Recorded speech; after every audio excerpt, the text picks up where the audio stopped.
Okay, now hear me out. This video is going to make a lot of people mad. But I mean, it's the facts and it's the truth. So if you really have an open mind and want to listen to this, stick around. Because this is sure about to get interesting. And let me tell you, I love interesting. So yes, you did read the title right. Lance Stroll is better than Max Verstappen. And you might be wondering, why are you saying this? This is completely false. Max Verstappen's actually won an F1 Grand Prix. Well, guess what? You're wrong. Wins don't mean anything. I mean, they do in Formula 1, but trust me, they don't mean anything for what I'm about to talk about. So stick around because I think you're going to find this video pretty interesting. Now we're going to dive into Max Verstappen's career first, because he is the benchmark. He is driving for one of the top teams. He is Red Bull's future, as you could say right now, as Sebastian Vettel was back in 2010. This is going to be like the news angle, kinda, where we're going to display everything over here in this empty space here, because there's more room, and you can also see me. I think that's good. So we're going to start with Max Verstappen's career. We're going to put all of his karting results up over here. You'll be able to see them. If you want to pause the video and take a look, you can do that well. You can do that so. 3, 2, 1. Now we're going to move on to Lance Stroll's, because you could pause it. And yeah, I'm trying to get through this video. So here's Lance Stroll's karting results. As you can see, there was a couple years difference. Max Verstappen did start a few years earlier than Lance Stroll. But that will make some interesting decisions later.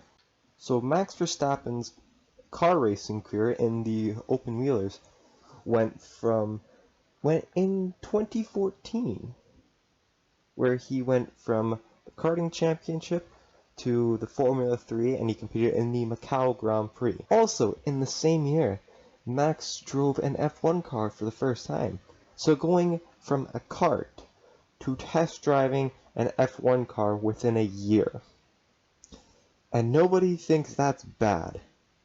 But trust me, it gets a whole lot more interesting from you, because I really want to see what happens. So that Macau Grand Prix he entered in 2014, he finished 7th. So not too bad, but not the best result. But I mean, really good result for the first time actually driving a Formula car. So then in 2014, he competed in the Zandvoort Masters, which was just one race around Zandvoort, which he finished first. Good for him, good for him. Formula 3, he finished 3rd, which is really good for your first season there. And then he competed in the Florida Winter Series, which is kind of just like, it's kind of like a hockey training camp in a way. It's just trying to keep your momentum going while the off season. There's no points, no nothing. It's just driving there. Then we head to 2015, where he signs with Scuderia Toro Rosso. So just letting you know, over and over again, 2013, he was racing karts. 2014, he was in Formula 3. 2015, he's now racing in F1. And just reminding you, he's also 17 at this point. And some people thought then that was a bad thing, because he's young, he's too young to be in F1. But then he came out and he was swinging. He was racing well against his teammate then, Carlos Sainz. And then we all know what happens in 2015, he's there, he's good. 2016, he gets promoted to Red Bull. He wins the first race, he's there. 2016, 17, 2018, 2019, 2020, he's there, he's got teammates and all that, and all the controversy, and that's Max Verstappen's career. Now, on to Lance Stroll is a different story. 2013 was Lance Stroll's last year racing karts, and then he went up to Italian Formula 4, where he was racing against current Alfa Romeo Sauber driver Antonio Giovinazzi there. Lance did okay there. There is one notable incident, the big crash he had. You can search it up on YouTube. It's not hard to find. And in the 2014 Florida Winter Series, Lance Stroll was facing off and racing against Max Verstappen and current Williams driver Nicholas Latifi, who may have dominated a little bit of the series, with a little-known Italian driver Antonio Ferruccio. I hope I'm pronouncing that right. I hope I am. But Antonio Ferruccio and Nicholas Latifi both had 4 wins. Lance Stroll picking up 1 pole position, Max Verstappen picking up 3 and a win.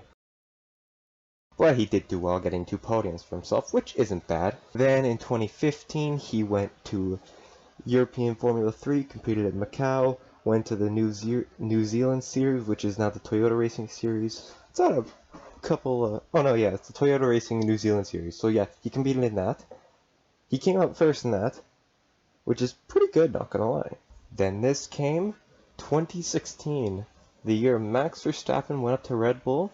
Lance Stroll won Formula 3. Keep that in mind, Lance Stroll won Formula 3. Max Verstappen only came 3rd. Up until this point, Lance Stroll's stats have been similar to Max Verstappen. So that's begging the question, why do people hate Lance Stroll? And then we all know what happens next. Lance Stroll goes from Formula 3 to Formula 1. And here he is today, 2020 in Racing Point, going there in 2019. Now getting to F1 is still a serious, expensive thing. And to get to F1, I'm Canadian, it would cost about $3 to $8 million to get an F1 seat.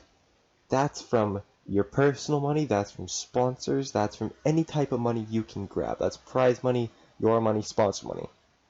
So these guys are already multi-millionaires when they come in. And having Max Verstappen, having his father as a former Formula 1 driver, career wasn't the best, not gonna lie, but still having a former F1 driver there to teach you. Maybe that's got a little bit to do with it. And then you have Lance Stroll, whose father is a billionaire, who can actually fund that.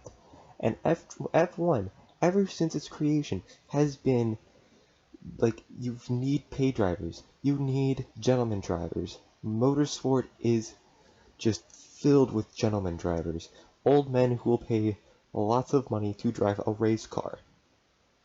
And that's what motorsport is. You need money. Otherwise, if you don't have the money, you can't go racing. That's why, like, in the current 2020 season, at least the beginning of it, whether there's no fans allowed, the paid drivers, the gentleman drivers, whatever you want to call them, are keeping this sport alive. And then, let's also mention something else. Max Verstappen came 3rd in Formula 3, went up to Formula 1, and had mediocre good time. He had mediocre success until he went to Red Bull, where he started gaining more success. And he shows he has pace. But Lance Stroll won Formula 3 in 2016, completely dominating the field. And moving up to Williams Martini Racing, who at that point was already starting to struggle down the order, who was already starting to become a backmarker team in 2017. They weren't having a great season. That was probably the last best season they've had. It wasn't a great car, it wasn't a competitive car. It was more like a mid to back midfield car. It wasn't a car fighting for podiums or wins. But the fact that Lance Stroll got a podium in Azerbaijan in 2017, almost getting second but being overtaken by Valtteri Bottas at the last second on the straight, and then becoming one of the youngest front row sitters at Monza in 2017. Currently, like 2019, his qualifying pace was awful. He would start outside the top 10 every single race, but would somehow manage to sneak 7th or 6th even, if he could, even getting 4th in the Canadian Grand Prix. But what does that say about Lance? He has race pace. If he can pick up the qualifying pace, he could be a great driver. He could possibly be somewhat of maybe a next Jacques Villeneuve. I don't know. Maybe we could have another Canadian world champion on our hands. And if Lance Stroll becomes world champion, I'm just going to say, I told you all so. So yeah, what are my personal opinions? Lance Stroll is just as good as Max Verstappen. They started out around the same year. It was about like 3 years apart when they first started. and they've both kind of had similar paths. They've both gone from karting to Formula 3, so Max went from karting to Formula 3. Lance took it easy, taking it from karting to Formula 4. Then Max went from Formula 3 to Formula 1. He basically skipped Formula 4 and Formula 2. He skipped this. But Lance was trying to go up and up, and there was a seat available at the Williams team since Felipe Massa had retired. He was going to be paired with Valtteri Bottas, which honestly I would have loved to seen. I would have loved to seen that, but as you know, Valtteri Bottas got taken in by Mercedes to fill in Nico Rosberg, who had retired the year before. Okay. But yeah, I hope you enjoyed the video. If you do, leave a like, comment down below who your favorite Formula 1 driver is and why. Don't forget to press the subscribe button, and I will see you guys all later. That was cringe. I'm never doing that again. Play me like a game, I was just a token to your fucking brain, loving shit. I'ma put you all to fucking shame, stroke on the shaft while I'm working on my craft. Smoke a little dab while I'm stunting on the trap. Put you on a map, give your bitch a slap. Y'all know I never slack, never lack, always pack. Pull up with blue bills, stash them in the back. I love cheap thrills, but I just love to relax. Take so many pills, yeah, I'm battery labs. I ain't Hollywood, but I just don't open snaps. So much energy, I'm about to fucking crash on the fucking high.